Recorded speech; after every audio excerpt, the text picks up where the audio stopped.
বিসমিল্লাহির রহমানির রহিম। আসসালামু আলাইকুম ওয়া রাহমাতুল্লাহি ওয়া বারাকাতুহু। প্রিয় বন্ধুরা, আজকে ভিডিওতে আলোচনা করা হবে বাথরুমে গামছা অথবা তোয়ালে রেখে অথবা সাবান রেখে সেই তোয়ালে এবং সাবান ব্যবহার করলে আমাদের কি কি বিপদ, কি কি সমস্যা হতে পারে এবং এই সমস্যা থেকে কিভাবে বাঁচতে পারবো, এই ভিডিওতে সেই বিষয়ের উপর আলোচনা করা হবে। অনুরোধ রইল ভিডিওটি খুবই মনোযোগ সহকারে দেখবেন, কারণ এই ভিডিও থেকে আপনি অনেক কিছু শিক্ষা গ্রহণ করতে পারবেন। আর যদি আপনারা কিছু শিখতে পারেন তাহলে অবশ্যই ভিডিওটি শেয়ার করে বন্ধুদেরকে দেখার সুযোগ করে দিবেন।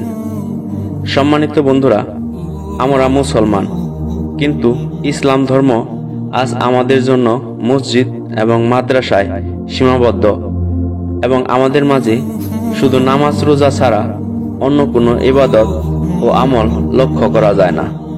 অথচ ধর্ম শুধু নামাজ রোজা এবং ইবাদতের নাম নয়, ধর্ম হচ্ছে চরিত্রের নাম। আর এই চরিত্র আমরা কোথায় পাব? এই চরিত্র পেতে হলে আমাদেরকে রাসূল পাক সাল্লাল্লাহু আলাইহি ওয়াসাল্লামের সুন্নতকে অনুকরণ করতে হবে। তাহলেই আমরা ইসলামের শান্তি আমাদের বাস্তব জীবনে অনুধাবন করতে পারব। প্রিয় বন্ধুরা, রাসূলের সুন্নতের একটি অংশ হিসেবে আমরা যখন বাথরুমে প্রবেশ করি তখন আমাদেরকে রাসূল পাক সাল্লাল্লাহু আলাইহি ওয়াসাল্লাম এই দোয়া শিখিয়ে দিয়েছেন যে, আল্লাহুম্মা ইন্নী আউযু বিকা মিনাল খুবুসি ওয়াল খাবায়েস। আমাদেরকে এই দোয়া শেখানোর কারণ হচ্ছে, আমরা যখন বাথরুমে প্রবেশ করি, বাথরুমে প্রবেশ করার পূর্বে আমরা খারাপ জিন, বদ জিন থেকে আল্লাহর নিকট পানাহ চাই। কারণ হচ্ছে বাথরুম হলো বাইতুশ শয়তান, অর্থাৎ শয়তানের ঘর। বর্তমানে দেখা যায় আমাদের সকলের বাড়িতেই বাথরুমের সাথে একসাথ করে গোসলখানা বানানো হয়। বিশেষ করে যারা প্রবাসে থাকে তারা অনেকেই দেখে থাকবেন গোসলখানা এবং বাথরুম একসাথে, এবং গোসল করার পর বাথরুমে কাপড় শুকানোর জন্য রেখে দেওয়া হয়। আর বাথরুমে খারাপ জিন, বদ জিন সর্বক্ষণই থাকে। যে জায়গায় ঢোকার জন্য, যে জায়গায় যাওয়ার জন্য আমাদেরকে আল্লাহর নিকট দোয়া করে আল্লাহর নিকট পানাহ চেয়ে তারপর যাওয়ার জন্য বলা হয়েছে, তাহলে সেই জায়গায় রাখা জিনিসপত্র আমরা যদি ব্যবহার করি তাহলে আমাদের কি কি সমস্যা হতে পারে। আমরা যদি জ্ঞানী হই তাহলে এটা অবশ্যই চিন্তা করে দেখার বিষয়।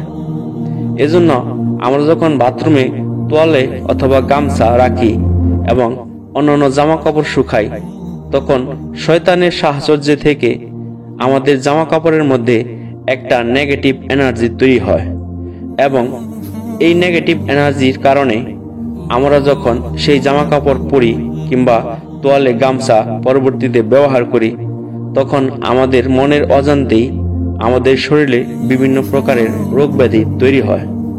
আর দেখা যায় ডাক্তারের কাছে অনেক ঘোরাঘুরি করে, অনেক ওষুধপত্র খেয়েও সেই অসুখ ভালো হয় না।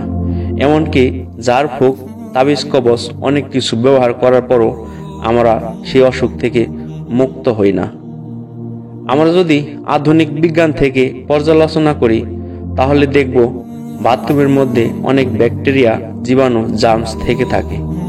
আর সে বাথরুমে যদি আমরা জামা কাপড় শুকাই তাহলে সেই জীবাণু কিছুটা হলেও বাথরুম থেকে আমাদের কাপড়ে লেগে আসবে, আর সে কাপড় ব্যবহার করলে আমাদের শরীরে নানা প্রকার রোগ ব্যাধি হওয়াটাই স্বাভাবিক। আমাদের রাসূল পাক সাল্লাল্লাহু আলাইহি ওয়াসাল্লাম আমাদেরকে শিক্ষা দিয়েছেন, আমরা যখন কোনো কাপড় পরিধান করব তখন কাপড় পরার আগে কাপড় ঝেড়ে নেব। সুবহানাল্লাহ। প্রায় 1500 বছর আগে আমাদের রাসূল পাক সাল্লাল্লাহু আলাইহি ওয়াসাল্লাম কত সুন্দর শিক্ষা দিয়ে গেছেন। এখন কথা হচ্ছে, আমরা যখন গোসলখানা এবং বাথরুম একসাথে বানিয়ে ফেলেছি তাহলে আমাদের করণীয় কি?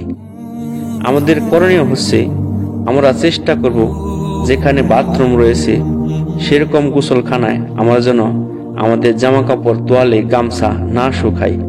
কারণ আমরা যখন তোয়ালে, গামছা, জামা কাপড় ব্যবহার করি আমাদের শরীর থেকে একটা গন্ধ আমাদের ব্যবহৃত জামা কাপড়ে চলে যায়, আর যেটা শয়তান খুবই পছন্দ করে। এজন্য চেষ্টা করব আমাদের জামা কাপড় রোদে শুকানোর জন্য, কারণ রোদে শুকালে জামা কাপড় থেকে সব ধরনের জীবাণু চলে যায় এবং খারাপ জিন এবং শয়তান রোদের আলোতে থাকতে পারে না।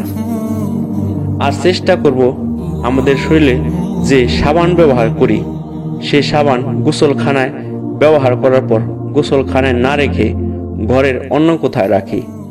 কারণ হলো আমরা যে সাবান দিয়ে আমাদের শরীরের ময়লাকে পরিষ্কার করার চেষ্টা করছি, সেই সাবান আমাদের শরীরের ময়লা পরিষ্কার করার পাশাপাশি আমাদের শরীরে বিভিন্ন ধরনের রোগব্যাধি সৃষ্টি করছে।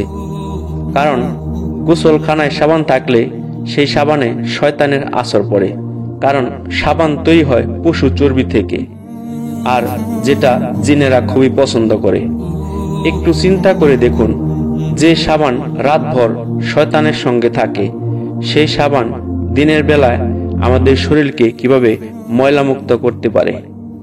বিষয়টা কেউ স্বাভাবিক মনে না করে দয়া করে গুরুত্ব সহকারে নেবেন এবং আমরা সবাই ভালো থাকার জন্য সবাই এই আমলগুলি করার চেষ্টা করব। আশা করি সবাই ব্যাপারটা বুঝতে পেরেছেন।